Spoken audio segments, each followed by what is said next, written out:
Special एक दिन का आहूत करके विधानसभा से पारित कर आज कहीं भी हमारा स्थानीय लोग जगह नहीं मिल रहा है।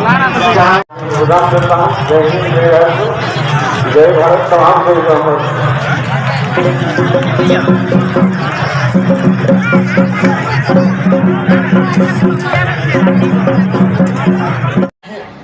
आज आपके सामने बैठे ये हमेशा से जहां आदिवासी, दलित, पिछड़ा, अल्पसंख्यक अपने हक अधिकार की मांग करता है, अपने हक अधिकार की मांग के लिए एकजुट होता है, तो उस आंदोलन को, उस मांग को ये लोग असंवैधानिक बोलते हैं और ये अधिकार नहीं देने की बात करते हैं। अलग राज करने का जब बात आदरणीय दिसंबर सिंह सोरेन जी ने कहा तो उस समय भी ये लोग यही कहते थे ये असंवैधानिक है, नहीं होगा। लेकिन आज अलग राज हुआ, कैसे हो गया? आज हम इस राज्य में सरना धर्म कोड का कानून लाते हैं तो ये लोग बोलते हैं असंवैधानिक है। 1932 का खतियान आधारित नियोजन नीति लाते हैं तो ये लोग बोलते हैं असंवैधानिक है। अजीब हालत, हमको तो समझ में नहीं आता है। राज्य सरकार राज्य के मूलवासी आदिवासी को अधिकार देने के लिए कानून बनाता है और पेट दर्द होता है यूपी बिहार का लोगों को। बड़ा विचित्र बात है। आपको हम बताना चाहेंगे, हम लोगों ने जो कानून बनाया उस कानून को कोर्ट में चुनौती देने के लिए 20 लोगों ने आवेदन दिया और 20 लोगों में एक व्यक्ति भारतीय जनता पार्टी का पदाधिकारी है और बाकी जितना 19 आदमी था उन लोग का पूरा बायोडाटा जब हम लोगों ने निकाला तो सब यूपी बिहार का निकला, एक भी झारखंड का निकला। यहां पर थर्ड फोर्थ ग्रेड में 100% यहां के मूलवासी आदिवासी को मिलना चाहिए कि नहीं मिलना चाहिए, बताओ। हमारे बाल बच्चों को नौकरी में प्राथमिकता मिलना चाहिए कि नहीं मिलना चाहिए। लेकिन ये लोग नहीं चाहते।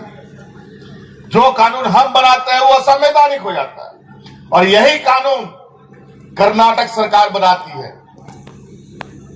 वहां के लोगों के हक अधिकार के लिए आरक्षण बढ़ाती है और वहां का महामहिम मोहर लगा करके दिल्ली भेज देता है। धनबाद जिला ही नहीं, पूरा झारखंड से हमारे विपक्ष को एक सीट भी नहीं मिलना चाहिए, एक सीट भी नहीं मिलना चाहिए। आज का राजनीतिक परिवेश में इतना विद्वेष, इतना गंदा कर दिया है, मैंने लाइक नहीं। साथ ही जितना जो कार्यकर्ता बोलते और छठे रखा अब वो पार्टा 1932 होना मिटाया गया कोशिश है।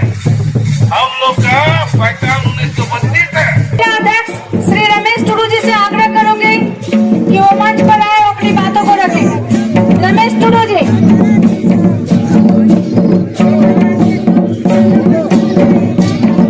अभी अभी हमारे बीच एक विशाल जुलूस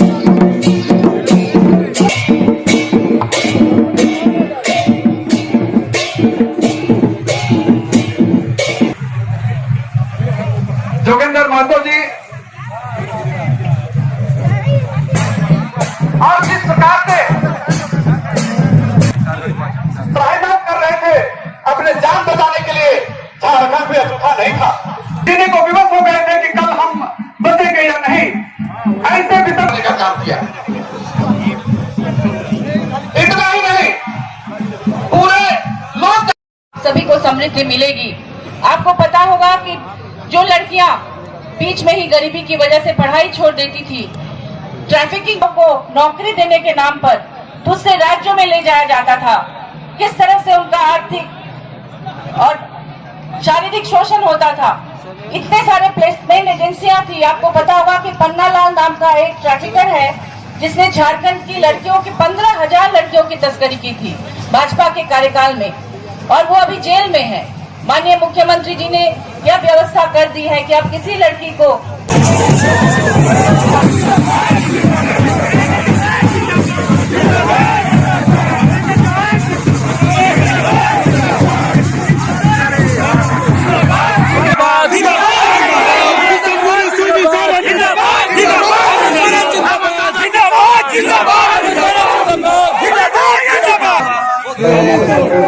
नहीं रखेंगे।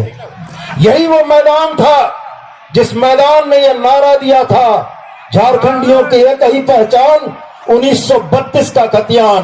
और आपकी सरकार ने विधानसभा से 1932 के खतियान को नियोजन नीति से संबद्ध करते हुए पास करके भेजने का काम किया। आपके भी समक्ष 32 का खतियान झारखंड में लागू कराएंगे। इतना ही कहकर मैं अपना वक्तव्य समाप्त करता हूं। जय हिंद, जय झारखंड, झारखंड के शहीद अमर रहे। झारखंड में हमारा सरकार बना उसी दिन से भारतीय जनता पार्टी गठबंधन में हम लोगों ने विधानसभा समिति ने पास करे 75% स्थानों को नौकरी देने का भी बात हम लोगों ने किया। लोगों को सबसे पहले आप नौकरी और उसको पुनर्वास करें। अभी अभी हमारा एक गांव एरिया 6 का है और अभी अभी हमारे बीच आदरणीय गुरुजी है, गुरुजी और माननीय मुख्यमंत्री जी पहुंच चुके हैं। आप सभी का हार्दिक हार्दिक अभिनंदन और स्वागत है।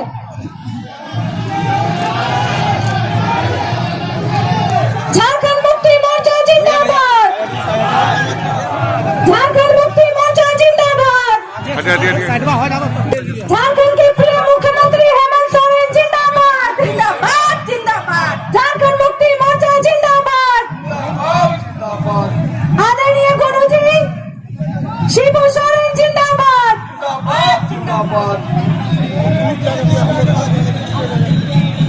शहीद अमर रहे, अमर रहे, अमर रहे, झारखंड के वीर शहीद अमर रहे। जब हम विकास कार्यों को गति दे रहे हैं और इतनी तेजी से गति दिया जा रहा है कि इस गति को देखकर हमारे विपक्षियों के पेट में दर्द चालू हो गया है। एन के इन प्रकार हमारे कार्यों में बाधा कैसे आए, हम काम कैसे ना कर पाए, इसके लिए दिन रात ये लोग षड्यंत्र रच रहा है। जहां आदिवासी, दलित, पिछड़ा, अल्पसंख्यक अपने हक अधिकार की मांग करता है, अपने हक अधिकार की मांग के लिए एकजुट होता है, तो उस आंदोलन को, उस मांग को ये लोग असंवैधानिक बोलते हैं। आज हम इस राज्य में सरना धर्म कोड का कानून लाते हैं तो ये लोग बोलते हैं असंवैधानिक है। 1932 का खतियान आधारित नियोजन नीति लाते हैं तो ये लोग बोलते हैं असंवैधानिक है। अजीब हालत। हमको तो समझ में नहीं आता है, राज्य सरकार राज्य के मूलवासी आदिवासी को अधिकार देने के लिए कानून बनाता है और पेट दर्द होता है यूपी बिहार का लोगों को। बड़ा विचित्र बात है।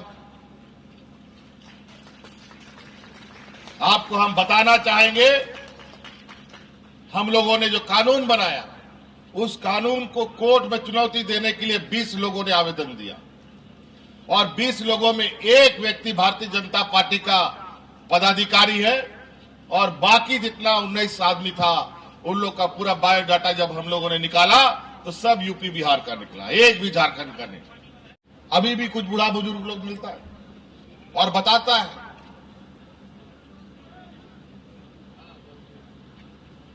आज ये वीरों का धरती है और वीरों का धरती को इन लोगों ने एक चारागाह बनाया है और आज 20 साल में जो ये लोग मखमल में लेटा हुआ था 2019 के चुनाव में उठा करके हम लोग को पत्थर में जाकर सुला दिए हैं। और इतना तकलीफ इन लोगों को सत्ता से अलग होने का कि रोज कुछ ना कुछ षड्यंत्र रचते हैं। हमारे लोगों के यहां मकई का एक दाना नहीं मिलता है, उन लोगों को जेल में बंद कर दिया जाता है और करोड़ों करोड़ों रुपया इनके व्यापारी साथियों के पास मिलता है तो उनको माला पहना के भेज दिया जाता है। कोई बात नहीं, इसका भी हिसाब किताब करेंगे। सब घूम फिर के राजनीतिक लड़ाई के अंदर ही आकर खत्म होता है। मैदान में जब राजनीतिक मैदान सजेगा तब तो बिल से बाहर आना पड़ेगा। अभी दीवार के पीछे छुपकर दूसरे के कंधे पर रखकर गोली चला रहे हो, जब सामने आओगे तब कहां जाओगे।